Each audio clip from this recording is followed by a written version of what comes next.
to say, but I'm very excited to introduce our next speaker, Annette Zapp.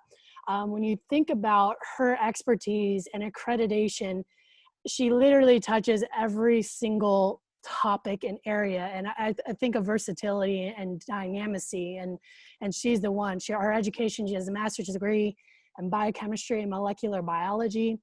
Her coaching certifications, she's got the gamut of NSCA, the CSCS, the TSAC, movement screens, FMS, she's got FRC, RPR, also has a neuroscience certification, which is, that's one of the things I haven't heard of, nutrition certifications. She's an adjunct professor at the University of Denver. I mean, it's incredible that the things that she's done, and like Tom alluded to, is a business owner of Firesq Fitness. And on top of that, probably the most important thing is to be able to be a service member of 16 years of the fire service. And so one of the favorite things I love about her is her philosophy is movement is medicine. And that's just, I think that's an incredible way to look at it after everything that she's educated herself on. So I'm excited to learn from Annette today. And so with that, it is all yours, Annette.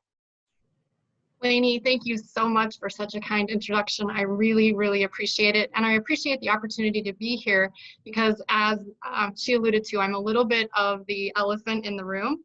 I am not a college professional or high school strength and conditioning coach, nor have I ever been. But I think that that's what allows me to do what I do that is so unique. And I do it, I'm going to just tell you, I do it pretty well. So what we're going to talk about today, a little bit about my background. Lainey hit on it. I'll just give you a little bit more information. And then I want to talk about how tactical strength and conditioning can actually save our coaches. The other thing I need to drive home for you is that fire departments need us. Fire departments need strength and conditioning professionals. They just don't know it yet.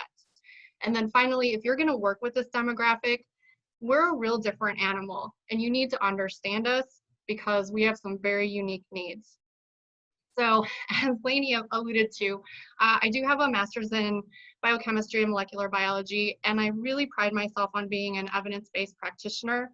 And so I marry the science of strength and conditioning with also the art of human performance. So I'm a collector of certifications. Nate Palin likes to tease me and say I collect weird things, and I do. But I have a master's degree in biochemistry and molecular biology. I was a very poor college track and field athlete, and then I have 16 years of service on a fire department where I hold the rank of lieutenant. So the first thing that I want to talk about is the fact that tactical strength and conditioning can actually save our coaches. Strength and conditioning as a field is relatively new, and the tactical facet of it is very, very new. I would say within the last 10 to 15 years is when we've seen strength and conditioning sort of moving into police, fire, and military, especially the military. Fire departments are starting to see the need for health and wellness professionals, but again, the fire service is 100 years of tradition unimpeded by progress. And so we need to get in there, let them know how we can help, and create careers for ourselves. So tactical is definitely a viable career option for those college strength and conditioning coaches, or even professional strength and conditioning coaches at that level that are starting to feel that burnout of working 15 to 18-hour days and having those pay scales that maybe aren't that desirable. So moving on. We can all appreciate that professional athletes require a lot from their strength and conditioning perspective. They also require a lot from their medical staff, from their athletic trainers, from their psychologists. We can understand that. They count on those professionals to train them well to win games. We can all agree on that. But what we probably aren't considering is that these athletes are not making split-second life and death decisions. And so this isn't a picture from a movie. This is a picture from 2 blocks away from my firehouse. This is a fire that happened 3 years ago, a couple weeks before Christmas, and this is what it looked like when we pulled up on the scene. Very heavily involved structure fire with people jumping from the 2nd floor. And so These men and women that you see in the front yard rendering care to these people do not have the resources that the professional, collegiate, and high school athletes have. The other problem that we run into is that fire departments kind of understand the necessity for health and wellness, but it isn't a priority for them. It's usually an afterthought or maybe not even thought about at all. Firefighters serve the public well before we ever think about serving ourselves or taking care of ourselves. There's an air of superiority, maybe we could call it, where we assume that since we can do this job, we can do anything. And so we don't necessarily need to train ourselves to do the job, which is of course not true. Most firefighters have large families, and then they also have extra jobs, which may be at another fire department, or many of them work blue collar jobs such as construction, building houses, plumbing, things like that. So firefighters are working a lot of hours. Fire departments in general try to stuff 20 pounds of stuff in a 5-pound bag. We are all things to all people, and we are all hazards departments, which means we don't respond just to fires. We respond to emergency services calls. We respond to workers stuck in a trench. We respond to, you're not going to believe this, birds caught in a tree. And we never, ever say no. So because we don't say no, our time priorities are sometimes not balanced, and taking care of ourselves comes absolutely last.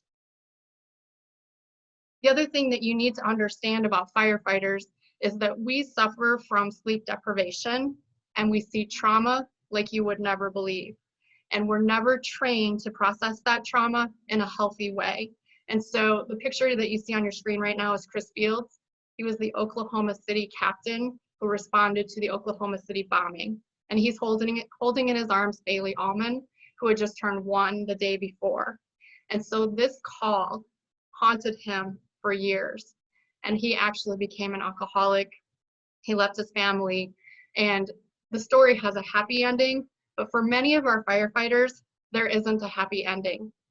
The thing that kills most firefighters in the United States today, it's not dying in a fire, it's not dying falling off a ladder, it's not even heart disease and stroke anymore. More firefighters are dying by suicide than any other way. In 2019, we had 119 firefighters and 20 EMS personnel for a total of 139 suicides that are validated, and these are largely underreported. In 2020, we've had 45 firefighters, 16 EMS personnel for a total of 61 so far that are validated.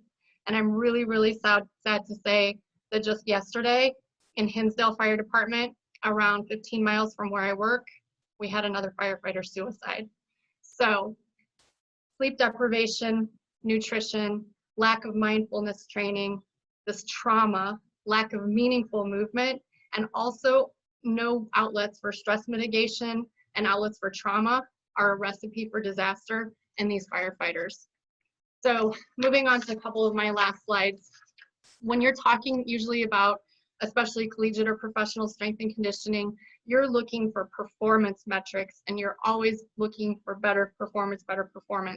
And of course, we would want that in our firefighters too, but I like to flip it around and think about their wellness first. We know that firefighters are committing suicide and that's how they're dying, so I worry about their wellness.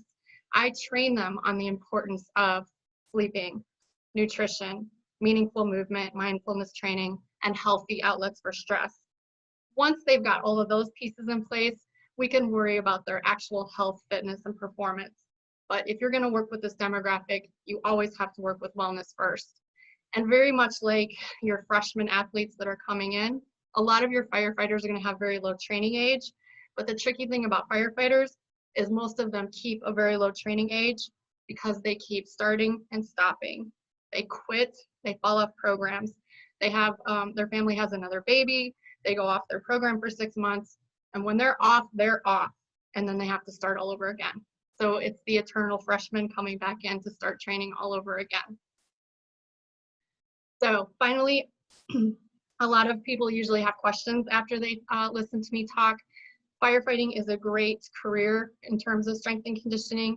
It's a great way to give back.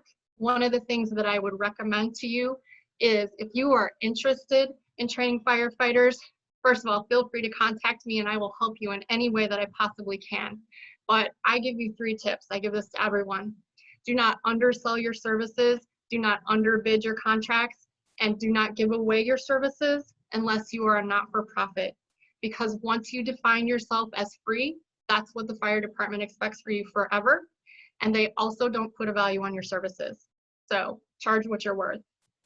The next thing that's really important, don't give them choices. Go in, do a needs analysis, tell them exactly what they need and what it's going to cost. And if they're not willing to pay that, go on to the next department. And finally, the third thing, have compassion. You never know what they're enduring and what they're going through.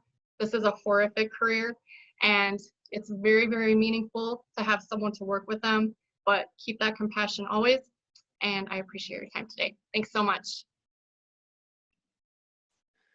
Annette, thank you so incredibly much. I mean, that was just the presentation itself was so powerful.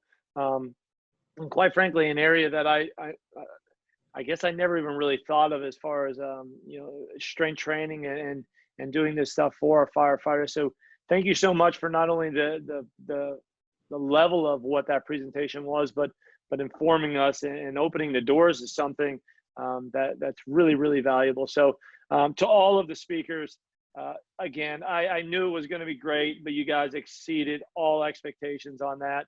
So from JD to Jason to Annette, thank you so much for being on the show. And let's give a huge virtual round of applause to everybody today.